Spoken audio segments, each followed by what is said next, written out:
Hello, this video is going to be about differentiation from first principles. It's a subscriber request. I advise you to check out some of my similar videos, such as integration from first principles, where I use Riemann integrals, and an example of this process in the case of sine x.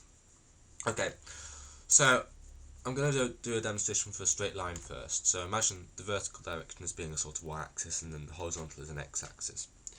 So the slope of the line is the ratio between the y distance and the x distance that you get between two arbitrary points on a line. So if you take a point x0, y0 and a point x1, y1, then the slope of the line is equal to the vertical change over the horizontal change. And these changes are arbitrary finite lengths. So you can see that this gives the slope of a line. It's the ratio between the vertical difference in the points over the horizontal difference. So geometrically, that's fairly straightforward. So I've expressed the slope of the line, or the gradient of the line, as the y ratio, the x ratio, by taking my coordinates, x1, y1, x0, y0. So I've taken the difference between y1 and y0, that's this length here, that's my y distance, over x1 minus x0, that's my x distance. So you can see that this is definitely a ratio between the amount that you go up by the amount that you go across. So it's the gradient. So you can write this as delta y over delta x, and the delta means that it's an arbitrary finite change in y and x. So this will be useful for later, but I'm going to write it like this now.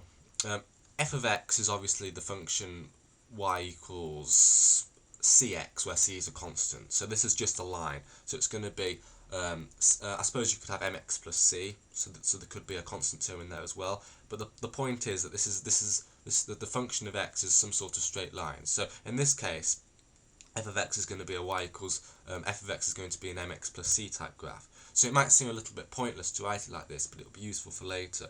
So I'm going to write this as f of x, which in this case is mx plus c. So f of x1 minus f of x0. So that's basically the equation of the line mx plus c evaluated at x1 minus the what y evaluated at x0. So it's basically the same thing as y, because y is a function of x. So y equals mx plus c.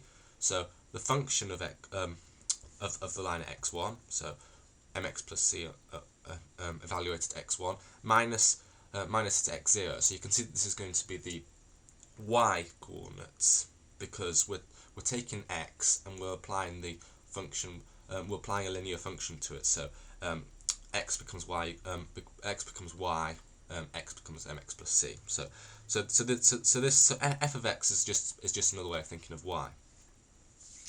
And I've left this delta x as it is for now, because you can still see this is a change in x. So I can still write it like this. Another way I can write this top numerator is by writing x1 is equal to x0 plus delta x, and you can see very clearly on this diagram that works. You can see that x0 plus delta x is equal to x1. That you can see that instantly from the diagram. Again, it will become apparent why I'm writing it in this form, but this is very useful. Not necessarily for straight lines, but it's useful when we think about it for curves. So with that in mind, let's generalise this to a curve.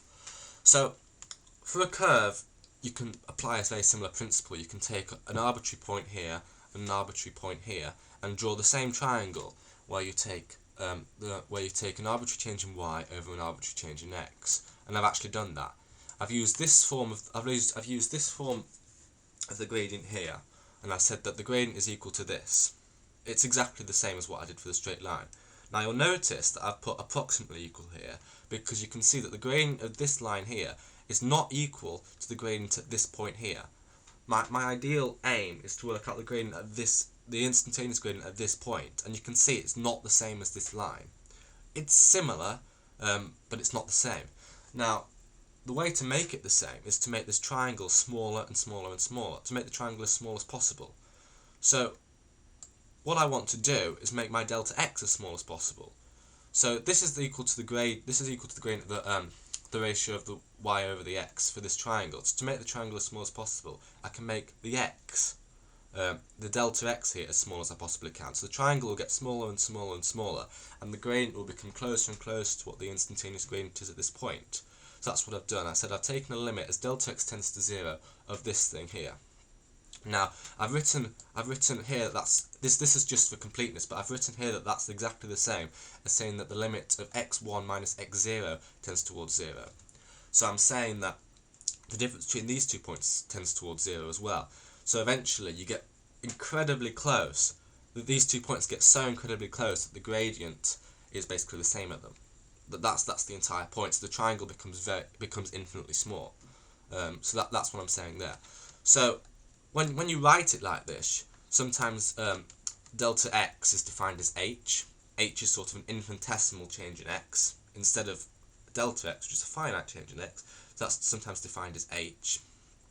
And so I've just substituted h, and I've substituted x0 for x here because it doesn't have to be at a particular point x0. This works for any arbitrary point on the curve x. So there's absolutely nothing wrong with saying that the gradient for any general point x, doesn't have to be a specific one, but for any general point x is equal to f of x plus h minus f of x over h. So this is the equation for the derivative. This represents the derivative of a curve, or the gradient of a curve, dy dx, f dashed of x. Okay, so I've proved it. Well, I've done it. I've given a reasonable proof. It's not particularly mathematically rigorous, but I think it's enough. So now I'm going to do an example. If you want a more complicated example, check out my derivatives of sine x video. So let's try it with f of x equals x squared. So f dash of x, I've just used this definition. So what I've done is I've said, well, okay, f of x plus h. So the function of x is x squared. So my function is squaring that thing. That's my function. So to square something. So f of x plus h is equal to x plus h squared, because the squared bit is my function. So f of x plus h is x plus h squared, because that's my function, is that thing squared. And then minus f of x, well, we said f of x is x squared over h. So now it's just a matter of algebra. So expand that and you get this. I've just expanded this bracket, x plus h squared, and you get this. The x squared and the minus x squared cancel, and we end up with this. Now notice I'm taking a limit as h tends towards 0. As h becomes closer and closer to 0, it's fairly obvious that as h becomes closer and closer to 0, this term is going to become 0 as well, because it's just h squared. So as h tends to 0, h squared is obviously going to go to 0 as well. You can also think about it by substituting 0 into h squared, so that's obviously 0.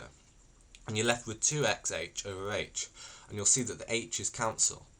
So you've left with the limit of h tends to 0 of 2x, which, since there's no h in this, is obviously equal to 2x. So there you go. The derivative of x squared is equal to 2x, which I suppose you might already know if you've used things like the power rule to evaluate it. So that's differentiation from first principles.